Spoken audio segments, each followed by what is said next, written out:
In this video you will train a model to make predictions from numerical data describing a set of cars. All source code is published online. Check the link in description. This exercise will demonstrate steps common to training many different kinds of models, but will use a small dataset and a simple, shallow model. The primary aim is to help you get familiar with the basic terminology, concepts, and syntax around training models with Tensorflow.js and provide a stepping stone for further exploration and learning. Because we are training a model to predict continuous numbers, this task is sometimes referred to as a regression task. We will train the model by showing it many examples of inputs along with the correct output. This is referred to as supervised learning. You will make a webpage that uses Tensorflow.js to train a model in the browser. Given horsepower for a car, the model will learn to predict miles per gallon (mpg). To do this you will load the data and prepare it for training. Define the architecture of the model. Train the model and monitor its performance as it trains. Evaluate the trained model by making some predictions. Create an HTML page and include the JavaScript. Create the JavaScript file for the code. In the same folder as the HTML file above, create a file called script.js and put the following code in it. Now that you've got the HTML and JavaScript files created, test them out. Open up the index.html file in your browser and open up the DevTools console. If everything is working, there should be two global variables created and available in the DevTools console. TF is a reference to the Tensorflow.js library. tfiz is a reference to the tf.js library. Open your browser's developer tools. You should see a message that says Hello TensorFlow in the console output. If so, you are ready to move on to the next step. As a first step, let us load, format and visualize the data we want to train the model on. We will load the cars dataset from a JSON file that we have hosted for you. It contains many different features about each given car. For this tutorial, we want to only extract data about horsepower and miles per gallon. This will also remove any entries that do not have either miles per gallon or horsepower defined. Let's also plot this data in a scatter plot to see what it looks like. When you refresh the page, you should see a panel on the left-hand side of the page with a scatter plot of the data. It should look something like this. This panel is known as the visor and is provided by tf.js. It provides a convenient place to display visualizations. Generally, when working with data, it is a good idea to find ways to take a look at your data and clean it if necessary. In this case, we had to remove certain entries from cars data that didn't have all the required fields. Visualizing the data can give us a sense of whether there is any structure to the data that the model can learn. We can see from the plot above that there is a negative correlation between horsepower and mpg, i.e. as horsepower goes up, cars generally get fewer miles per gallon. Conceptualize our task. Our input data will now look like this. Our goal is to train a model that will take one number, horsepower, and learn to predict one number, miles per gallon.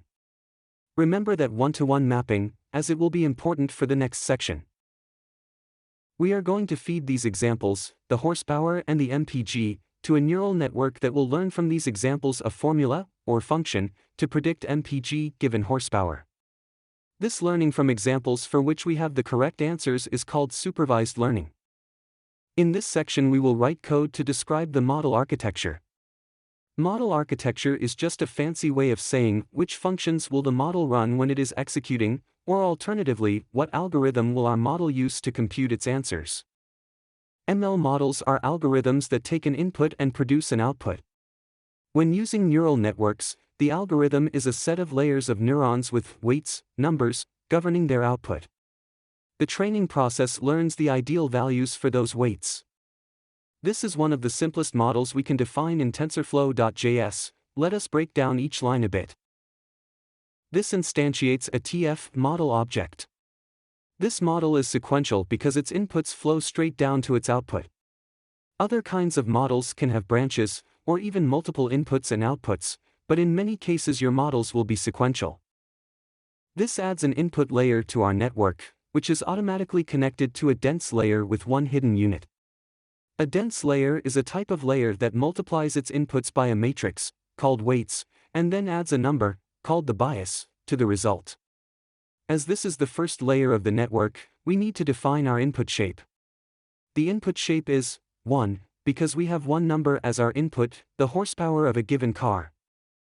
Units sets how big the weight matrix will be in the layer. By setting it to 1 here we are saying there will be one weight for each of the input features of the data. Create an instance. This will create an instance of the model and show a summary of the layers on the web page. To get the performance benefits of Tensorflow.js that make training machine learning models practical, we need to convert our data to tensors. We will also perform a number of transformations on our data that are best practices, namely shuffling and normalization. Let's break down what's going on here. Here we randomize the order of the examples we will feed to the training algorithm. Shuffling is important because typically during training the dataset is broken up into smaller subsets, called batches, that the model is trained on. Shuffling helps each batch have a variety of data from across the data distribution. By doing so we help the model not learn things that are purely dependent on the order the data was fed in. Not be sensitive to the structure in subgroups, e.g. if it only see high horsepower cars for the first half of its training it may learn a relationship that does not apply across the rest of the dataset. Here we make two arrays, one for our input examples, the horsepower entries, and another for the true output values, which are known as labels in machine learning. We then convert each array data to a 2D tensor. The tensor will have a shape of number_examples, number_features_per_example. Here we have inputs.length examples and each example has one input feature, the horsepower. Next we do another best practice for machine learning training. We normalize the data.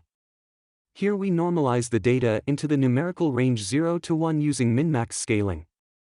Normalization is important because the internals of many machine learning models you will build with Tensorflow.js are designed to work with numbers that are not too big. Common ranges to normalize data to include 0 to 1 or -1 to 1. You will have more success training your models if you get into the habit of normalizing your data to some reasonable range. We want to keep the values we used for normalization during training so that we can unnormalize the outputs to get them back into our original scale and to allow us to normalize future input data the same way. With our model instance created and our data represented as tensors, we have everything in place to start the training process. Let's break this down. Prepare for training. We have to compile the model before we train it. To do so, we have to specify a number of very important things. Optimizer, this is the algorithm that is going to govern the updates to the model as it sees examples. There are many optimizers available in Tensorflow.js. Here we have picked the Atom optimizer as it is quite effective in practice and requires no configuration. Loss, this is a function that will tell the model how well it is doing on learning each of the batches, data subsets, that it is shown. Here we use mean squared error to compare the predictions made by the model with the true values.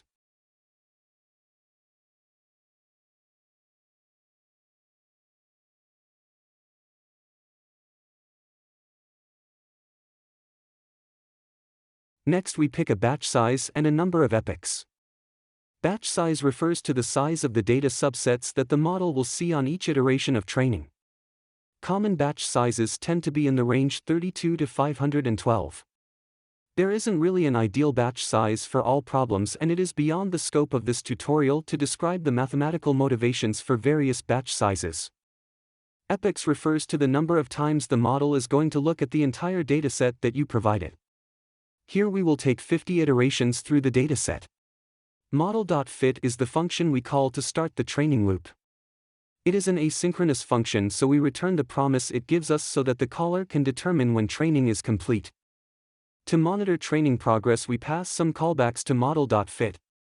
We used phys.show.fit callbacks to generate functions that plot charts for the loss and MSE metric we specified earlier. Put it all together. Now we have to call the functions we have defined from our run function. When you refresh the page, after a few seconds you should see the following graphs updating. These are created by the callbacks we created earlier. They display the loss and MSE, averaged over the whole dataset, at the end of each epoch. Now that our model is trained, we want to make some predictions.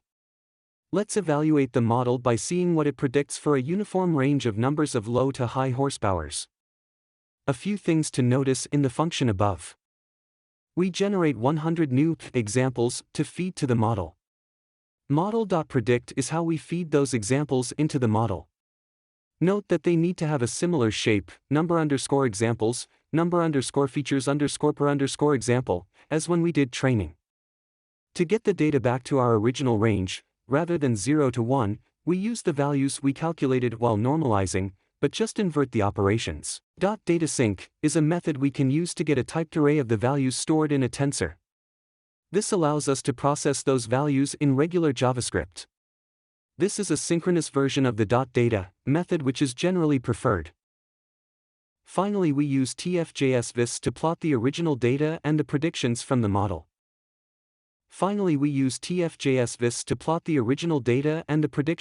model.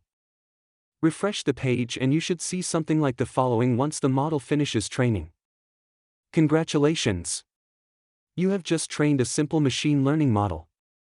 It currently performs what is known as linear regression, which tries to fit a line to the trend present in input data. Now thanks for watching, and if you want to download the source code, then check the link in description.